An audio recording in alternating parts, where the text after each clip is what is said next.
We have 225 native villages in Alaska. Typically as Seventh-day Adventists, we've been working in 7 or 8 of these villages. They're very isolated. They vary from a few hundred people living in them to over 1,000.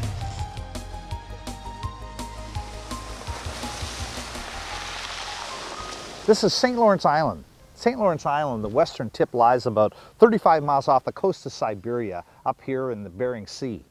This little village that I'm on is the village of Savunga.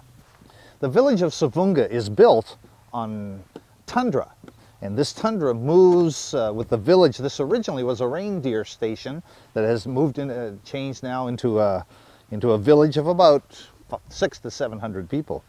As you can see, this most of the village is covered with these sidewalks where you stay above the tundra and keep from getting your feet wet, I guess.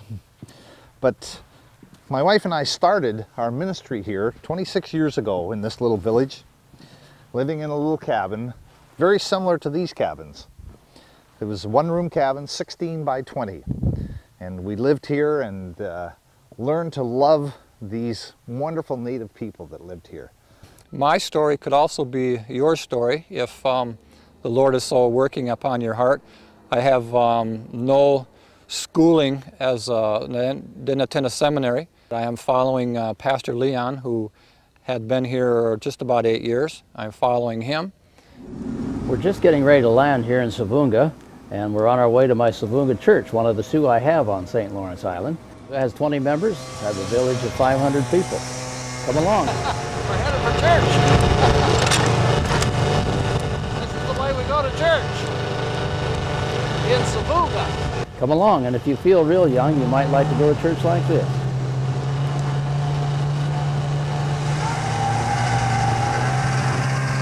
No place like the Arctic.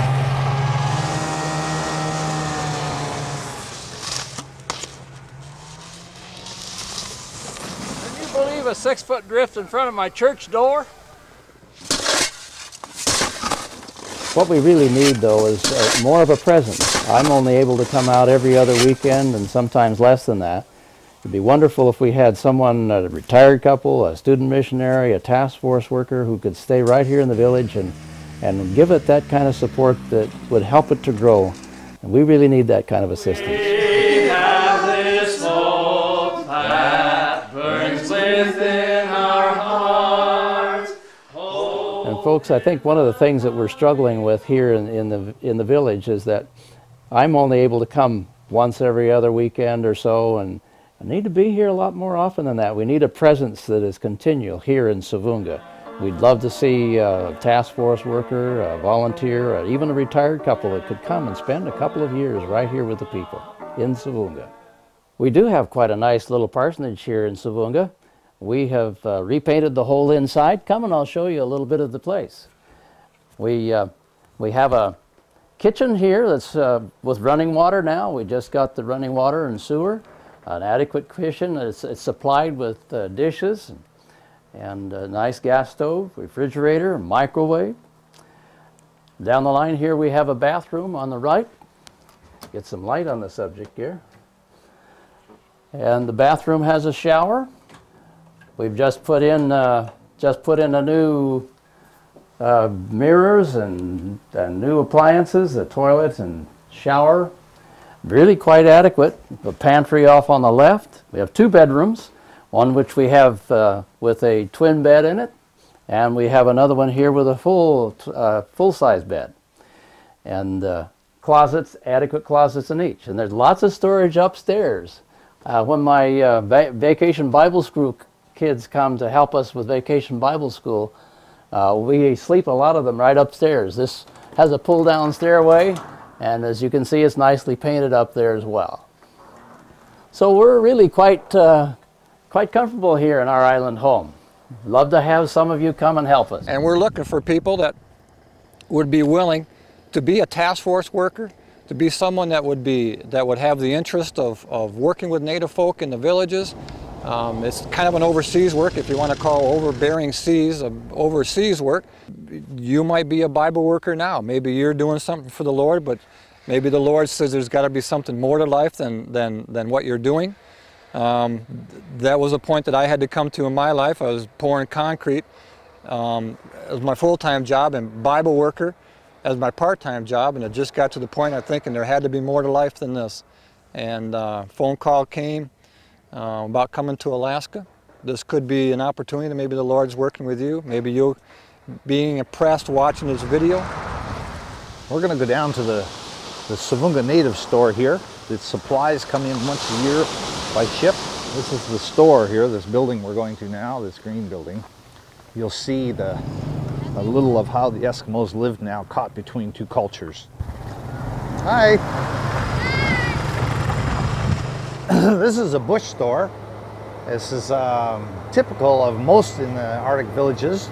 They have a little bit of everything, kind of a general store in them. Everything from meat to frozen things to clothes, anything that you could want can all be found in this one store. Of course, it all comes in by ship, or in the summer, or by cargo plane in the winter.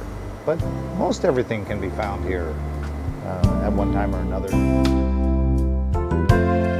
We have a church in a facility both in Gamble, in Savoonga, and in Selawik, and they're vacant right now because they're looking for people that would be willing to do this kind of work, do kind of task force work up here in the villages, working among the natives. Our native work here in the Northwest has gone very well. Up here in Alaska, it's slowed a bit these last couple of years. We're in desperate need of personnel right now, but our churches are still intact. The churches where at least 50% of the membership are native. Other than Nome, Gamble is the other most active church.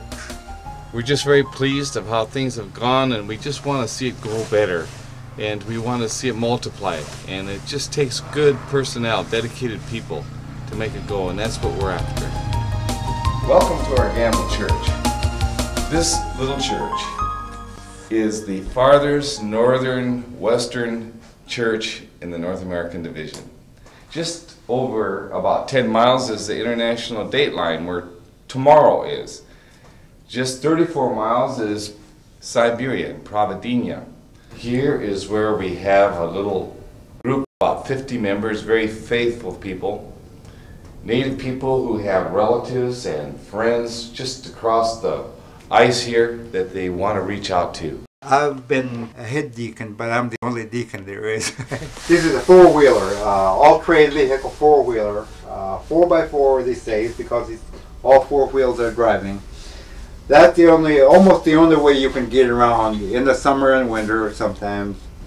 This is the best mode of transportation here in Gamble. As a surprise, they built an apartment.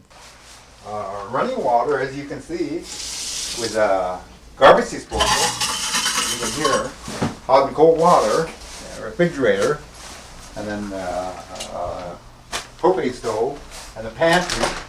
There's always something here, just in case if somebody comes here as visitors, they have make sure that they have something to eat if they get weatherbound.